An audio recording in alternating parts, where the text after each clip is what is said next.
ಮೊದಲನೇ ವಿಡಿಯೋದಲ್ಲಿ ಕೆಎಸ್ಆರ್ಟಿಸಿ ಜನ್ಮ ತಾಳಿದ್ದಾದ್ರೂ ಹೇಗೆ ಅನ್ನೋದನ್ನ ವಿವರಿಸಿದ್ದೇವೆ. ಈ ವಿಡಿಯೋದಲ್ಲಿ ಕೆಎಸ್ಆರ್ಟಿಸಿಯ ವಿಭಜನೆಯ ಬಗ್ಗೆ ತಿಳಿಯೋಣ ಬನ್ನಿ. ಕೆಎಸ್ಆರ್ಟಿಸಿ ವಿಭಜನೆ ಆಗಿದ್ದಾದ್ರೂ ಹೇಗೆ?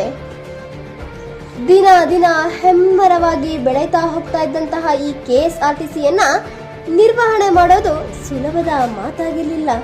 ಅವುಗಳನ್ನ ಹಂತ ಹಂತವಾಗಿ ಪ್ರದೇಶಕ್ಕೆ ಅನುಗುಣವಾಗಿ ವಿಭಜನೆ ಮಾಡ್ತಾ ಬರ್ತಾರೆ. ಅವುಗಳನ್ನ ಒಂದೊಂದಾಗಿ ನೋಡ್ತಾ ಹೋದ್ರೆ ಮೊದಲನೇದಾಗಿ ಕೆಎಸ್ಆರ್ಟಿಸಿಯಿಂದ ಹೊರಬಂದ ಸಂಸ್ಥೆ ಬಿಎಂಟಿಸಿ, ಬೆಂಗಳೂರು ಮಹಾನಗರ ಸಾರಿಗೆ ಸಂಸ್ಥೆ. ಮೊದಲಿಗೆ ಕೆಎಸ್ಆರ್ಟಿಸಿಯಿಂದ ಹೊರಬಂದಂತಹ ಬಿಎಂಟಿಸಿ ಆಗಸ್ಟ್ 15, 1997ರಲ್ಲಿ ಪ್ರತ್ಯೇಕ ಸಾರಿಗೆ ಸಂಸ್ಥೆ ಎಂದು ಘೋಷಿಸಲಾಗುತ್ತೆ. ಈ ಬಿಎಂಟಿಸಿ ಬೆಂಗಳೂರು ನಗರ, ಬೆಂಗಳೂರು ಗ್ರಾಮಾಂತರಗಳಲ್ಲಿ ಸೇವೆಯನ್ನ ನೀಡ್ತಾ ಇದೆ. ಬೆಂಗಳೂರಿನಲ್ಲಿ ಇದರ ಕೇಂದ್ರ ಕಚೇರಿ ಇದೆ. NWKRTC ವಾಯುವ್ಯ ಕರ್ನಾಟಕ ಸಾರಿಗೆ ಕೆಎಸ್ಆರ್ಟಿಸಿಯಿಂದ ಹುಟ್ಟಿಕೊಂಡಂತಹ ಎರಡನೇ ಸಾರಿಗೆ ಸಂಸ್ಥೆ NWKSRTC. ನವೆಂಬರ್ 1, 1997ರ ಕನ್ನಡ ರಾಜ್ಯೋತ್ಸವದ ದಿನದಂದೇ ಇದು ಸ್ಥಾಪನೆ ಆಗ್ತಾ ಹೋಗುತ್ತೆ. ಪ್ರಮುಖ ಉತ್ತರ ಕರ್ನಾಟಕದಲ್ಲಿ ಸೇವೆಯನ್ನ ನೀಡ್ತಕ್ಕಂಥ ಈ ಸಂಸ್ಥೆ ಬೆಳಗಾವಿ, ಹುಬ್ಬಳ್ಳಿ, ಧಾರವಾಡ, ಉತ್ತರ ಕನ್ನಡ, ಬಾಗಲಕೋಟೆ, ಗದಗ, ಹಾವೇರಿ ಜಿಲ್ಲೆಗಳಿಗೆ ಸೇವೆಯನ್ನ ನೀಡುತ್ತೆ. ಈ ಸಂಸ್ಥೆಯ ಕೇಂದ್ರ ಕಚೇರಿ ಹುಬ್ಬಳ್ಳಿಯಲ್ಲಿದೆ. ನಂತರ ಬರೋದೆ KKRTC, ಕಲ್ಯಾಣ ಕರ್ನಾಟಕ ರಸ್ತೆ ಸಾರಿಗೆ ನಿಗಮ.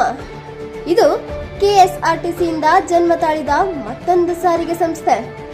ಮುಂಚೆ ಇದನ್ನ ಈಶಾನ್ಯ ಸಾರಿಗೆ ಸಂಸ್ಥೆ ಅಂತ ಕೂಡ ಕರೀತಾ ಇದ್ರು. 2 ವರ್ಷಗಳ ಹಿಂದೆ ಇದಕ್ಕೆ KKRTC ಅಂತ ಮತ್ತೆ ಮರುನಾಮಕರಣ ಮಾಡಲಾಗುತ್ತೆ. ಆಗಸ್ಟ್ 15, 2000ರಲ್ಲಿ ಇದು ಅಸ್ತಿತ್ವಕ್ಕೆ ಬರುತ್ತೆ. ಕಲಬುರಗಿಯಲ್ಲಿ ಇದರ ಕೇಂದ್ರ ಕಚೇರಿ ಇದೆ. ವಿಭಜಿತ ಕೆಎಸ್ಆರ್ಟಿಸಿ ಇವಾಗ ಹೇಳಿದಂತಹ ಎಲ್ಲ ಸಂಸ್ಥೆಗಳ ಮೂಲ ಮಾತೃ ಸಂಸ್ಥೆ ಕೆಎಸ್ಆರ್ಟಿಸಿ. ಇದು ಇವತ್ತು ರಾಜ್ಯದ 17 ಜಿಲ್ಲೆಗಳಲ್ಲಿ ತನ್ನ ಕಾರ್ಯಾಚರಣೆಯ ವ್ಯಾಪ್ತಿಯನ್ನ ಹೊಂದಿದೆ. ಇದರ ಹೆಡ್ ಆಫೀಸ್ ಇರೋದು ಬೆಂಗಳೂರಿನಲ್ಲಿ. ಮೈಸೂರು, ಕೊಡಗು, ತುಮಕೂರು, ಚಿತ್ರದುರ್ಗ, ಉಡುಪಿ, ದಾವಣಗೆರೆ, ಮಂಡ್ಯ ಹೀಗೆ ಹಲವಾರು ಜಿಲ್ಲೆಗಳಿಗೆ ಸೇವೆಯನ್ನ ನೀಡ್ತಾ ಇದೆ. ಕೆಎಸ್ಆರ್ಟಿಸಿ ದೇಶದ ಸಾರಿಗೆ ಸೇವೆ ಕೊಡ್ತಾ ಇರೋ ಸಂಸ್ಥೆಗಳಲ್ಲೇ ಅತ್ಯುತ್ತಮ ಸರ್ಕಾರಿ ಸಂಸ್ಥೆ ಅಂತ ಕರೆಸಿಕೊಂಡಿರೋದಾದ್ರೂ ಯಾಕೆ? ಮೊದಲ ಬಾರಿಗೆ ಓರ್ವ ಎಸಿ ಬಸ್ಗಳನ್ನ ಪರಿಚಯಿಸಿದಂತಹ ಕ್ರೆಡಿಟ್ ಅನ್ನ ಕೆಎಸ್ಆರ್ಟಿಸಿ ಹೊಂದಿದೆ.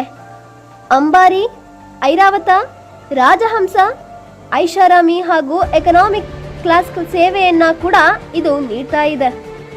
ಜೊತೆಗೆ ಪ್ರವಾಸಕ್ಕೆ, ಜಾತ್ರೆಗಳಿಗೆ ಸ್ಪೆಷಲ್ ಬಸ್ಗಳನ್ನ ಕೂಡ ಕೆಎಸ್ಆರ್ಟಿಸಿ ಪ್ರೊವೈಡ್ ಮಾಡ್ತಾ ಇದೆ. ಇಂತಹ ಕೆಎಸ್ಆರ್ಟಿಸಿ ನಮ್ಮ ಕರ್ನಾಟಕ ರಾಜ್ಯದ ಹೆಮ್ಮೆ ಅಂದ್ರೆ ತಪ್ಪಾಗ್ಲಾರ್ದು ಅಲ್ವಾ?